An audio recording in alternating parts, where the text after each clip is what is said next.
It happened in front of everyone. My sister sobbed into Mom's arms, pointing at me. She stole Dad's money. My father's voice thundered, "Get out!"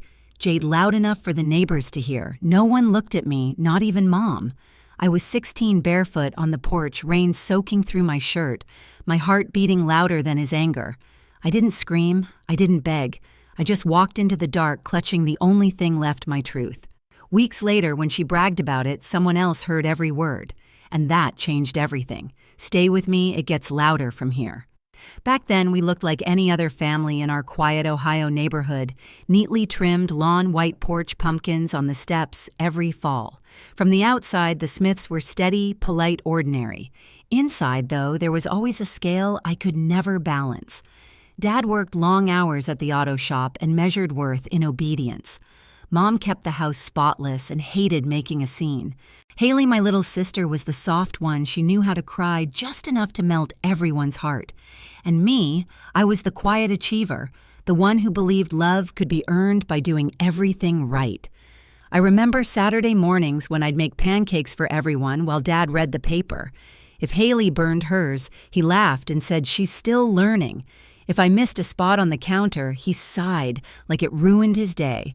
When I brought home an art ribbon from school, Mom said, "That's nice, Jade, but you should focus on real subjects." But when Haley landed a background role in a Christmas play, she filmed it like a Hollywood premiere. Dad even printed flyers to hand out at church. I told myself that was just parenting, that every family had favorites. I smiled through it, cleaned up after Haley, and reminded myself we were sisters, not rivals. She'd borrow my sweaters, leave them stained, and I'd still fold her laundry. She'd forget her homework, and I'd help her finish it before bed. I thought kindness could fix anything. I thought being the good one mattered. That illusion cracked slowly, little things like the way Mom would hush me if I corrected Haley, or how Dad's face softened only when she spoke. One night during dinner, Haley spilled grape juice across the table. It splashed onto my sketchbook. I froze. Dad snapped at me. "Don't overreact." Then he smiled at her. "It's okay, honey. Accidents happen." My hands shook as I dabbed the pages dry, pretending it didn't sting. That's when I realized something simple but brutal. My place in that house wasn't to be loved. It was to make loving her easier for everyone else. And still, I stayed quiet. Because that's what peace looked like in our family, silence wrapped in smiles. The older we got, the clearer it became. Haley was the sun, and I was the shadow that made her shine brighter. Every compliment to her came with a quiet comparison aimed at me. When she got a C in math, Dad said she just needs time. When I brought home an A, he said, "Don't brag." At church, people would say, "Your girls are so different." Mom always laughed. "Yes, one's the angel, the other's artistic." I knew what she meant. Artistic was her polite word for difficult. I kept trying to win them over. I stayed after school to help teachers clean up the art room. I volunteered at the library. I even helped Mom decorate for Haley's birthday balloons, cupcakes, glitter all over the floor.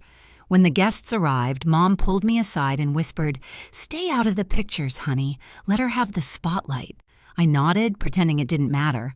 But when the camera flash went off and I wasn't in the frame, something inside me cracked. At dinner that night, Dad poured Haley another glass of soda, ruffled her hair, and said, "She's such a sweetheart. Never gives us trouble." I laughed too quietly because the alternative was crying. Then came the whispers at school. Someone, probably Haley, told her friends I was jealous that I always needed attention. People started watching me differently, waiting for me to prove her right.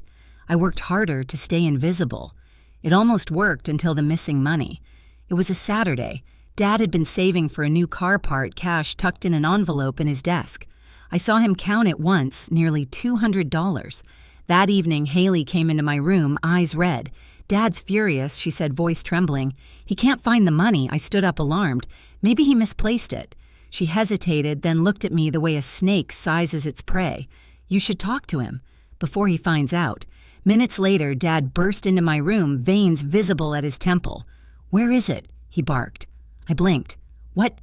He yanked open drawers, threw my clothes aside until his hand reached under my pillow. The envelope. My breath froze. Haley gasped behind him, perfect timing. "I told her not to." "Dad," she cried. "I told her it wasn't worth it." Mom covered her mouth. Dad's face turned the color of fury. "After everything we've done for you," he said, voice shaking. "Dad, I didn't enough." The word hit harder than any slap. I remember the silence afterward, the kind that hums inside your skull. I remember Haley's tears hitting the floor. I remember the sound of my own heartbeat, wild and helpless. That was the moment I realized there was no space left for truth in that house. Lies had taken root too deep. Later that night, I heard them whispering downstairs. Dad's voice low, full of shame. Mom's higher, frantic. Haley's sobs between them like punctuation marks. I stayed on the stairs, gripping the railing, listening to my own family plan my exile. "She needs to learn a lesson," Dad said. "Maybe she'll change," Mom replied. "She scares me," Haley whispered. I wanted to scream that I was still their daughter, but when I looked down the dark hallway, I understood something else. Instead, no matter what I said, they had already chosen the version of me they wanted to believe. And I wasn't in it. It happened 3 nights later. The October wind howled outside, rattling the windows while I sat cross-legged on my bed, sketching under the soft desk lamp. The smell of pencil shavings, the sound of my playlist, everything felt still. Then the door slammed open. Dad stormed in, face flushed. Mom followed, clutching Haley, who looked small and trembling in her arms. "She confessed," Mom said quietly, voice shaking. "She saw you take it." My pencil rolled off the bed. For a second, my mind went blank. Take what I whispered. Dad shoved the crumpled envelope in my face. "The money, don't play dumb, He didn't let me finish. He yanked the blanket off my bed, flipped the pillow, and there it was, an envelope filled with cash I'd never seen before. My heart dropped so hard I couldn't even breathe. Haley covered her mouth, eyes wide and wet. "I'm sorry, Jade," she sobbed. "I didn't want to tell them, but I couldn't hide it anymore." I turned to her, stunned. "You put it there, didn't you?" Dad's hand slammed down on my desk so hard the lamp flickered. "Watch your tone," he barked. "You should be ashamed." Mom looked at me, her lips trembling. "Why would you do this to us?" "To your sister." The world blurred. My voice came out cracked. "I didn't steal anything. You have to believe me, but they didn't." The decision was already written across their faces. Dad grabbed a black trash bag stuffed in whatever he thought were my things, socks, a sweater, a pair of jeans, and thrust it against my chest. "Get out. This house doesn't harbor thieves." I just stared at him, my fingers numb around the plastic. "Dad, please. Go," he said. "Right now." Mom didn't speak. She only held Haley closer, whispering, "It's okay, sweetheart. Mommy's here." I'll never forget the way Haley looked at me, then how her tears suddenly stopped, how the corner of her mouth twitched upward for just a second. A smile small and cruel, and in that moment, I knew. The front door opened. Cold air rushed in, cutting through my skin like glass. The porch light glowed behind them as Dad shoved me out. The trash bag hit the ground with a dull thud. My bare feet touched the icy concrete, and I bit back a gasp. The door slammed. The lock clicked. Silence. For a long time, I just stood there staring at the wood grain of the door, the light bleeding through the gap at the bottom. I thought about knocking about, screaming until someone listened, but something in me broke clean instead. I knew even if I shouted until my voice vanished, no one would open that door again. So I turned away. The night was bitter wind slicing through my thin pajamas.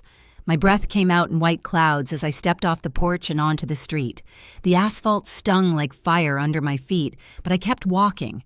Leaves scraped along the sidewalk, the moon hung low, and somewhere far off a dog barked once and fell silent. By the time I reached the small park near school, my legs were shaking. I sat on a cold bench, hugging the trash bag to my chest. Inside it, I could feel the corner of my sketchbook pressing against my ribs, a tiny piece of who I used to be. For hours, I watched the streetlights blink my body, shivering uncontrollably. And when dawn finally bled into the horizon, one thought circled in my head, steady and cold. If they could throw me away so easily, then I would learn how to live without them. The first few nights blurred into each other: park benches, bus stops, the empty library staircase. I learned how to stay invisible, I'd sit in the farthest corner of the library until closing, pretending to read. When the staff turned off the lights, I'd sneak back in, curl up behind the old bookshelf, and wrap my jacket around my knees. The hum of the air vent became my lullaby. Sometimes I went to the gas station down the street where the clerk had stopped asking questions.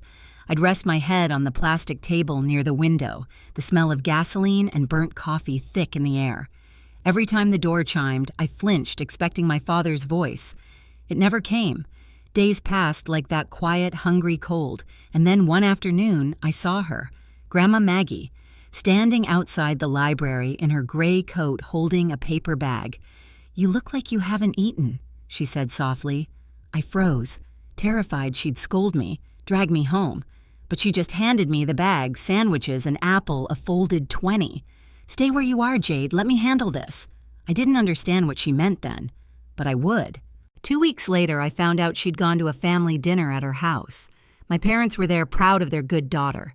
Haley was laughing, showing pictures on her phone, the star of the night. And that's when she said it. The words that changed everything. "You won't believe what I pulled," she bragged, smirking at her cousin over FaceTime. I slipped the money under her pillow and cried a little. They totally bought it. She's gone now, problem solved. Grandma heard every word. She didn't interrupt. She didn't even blink. She quietly took her iPad, hit record, and let the truth hang itself. The next morning, she texted Mom, "Meet me at the church after service." Alone. I didn't know all of this until later. But that day, while I sat in the library sketching with numb fingers, Grandma was confronting them. She played the recording in the small prayer room behind the altar. Haley's voice echoed off the walls, every cruel word, every giggle. Mom broke down, sobbing. Dad turned white. Grandma didn't yell. She just said, "You threw away a child for a lie. Now you'll make it right." By that afternoon, they had no choice. Grandma made them post a public apology on Facebook in the church group, even emailed my school principal. My name cleared within hours. The same people who whispered behind my back now wrote comments like, "Poor Jade," and "How could they?" Dad's phone buzzed nonstop. Mom couldn't leave the house. And Haley, she stayed in her room, curtains drawn. That night, Grandma came to find me again. When I saw her standing in the library doorway, I dropped my pencil and ran. She held me tight, whispering, "You don't need to defend yourself anymore. The truth spoke for you." Later, in her warm kitchen over soup and soft lamplight, I finally let myself cry, not from pain, but from relief. For the first time in weeks, I wasn't invisible. Grandma kept me with her after that. Her red brick house smelled like cinnamon and coffee, and every morning she'd hum while frying eggs, pretending not to notice when I lingered in the doorway, just to be sure she was real. She didn't ask me to forgive anyone. She only said, "Let the truth do what it's meant to do, heal you, not chain you." At school, teachers who once avoided me now met my eyes. My English teacher slipped a note onto my desk. "I'm sorry. I should have asked, not assumed. I didn't need more than that." Haley avoided me completely, walking the opposite direction in the hall. At church, people whispered, but this time the weight wasn't on my shoulders, it was on theirs. One weekend, Grandma brought me a pair of new running shoes, navy blue with white lace. "You need to feel the ground again," she said. I started running in the mornings through quiet streets past houses still asleep. The air was sharp clean. Each step felt like reclaiming something they'd taken. A month later, Dad tried to call. I stared at his name glowing on the screen, the same name that once ordered me out into the cold. I didn't answer. Some doors once closed should stay that way. Now I sit on Grandma's porch sketchbook, open on my knees, the sun sinking over the maple trees. The same October wind blows, but it doesn't bite anymore. I draw the scene light spilling across the yard, leaves swirling like tiny sparks of gold, and I smile. They once thought throwing me out would erase me. Instead, it set me free. Have you ever had to lose everything just to find peace? If this story hit home, share your thoughts below and subscribe for more true family betrayal and quiet revenge stories.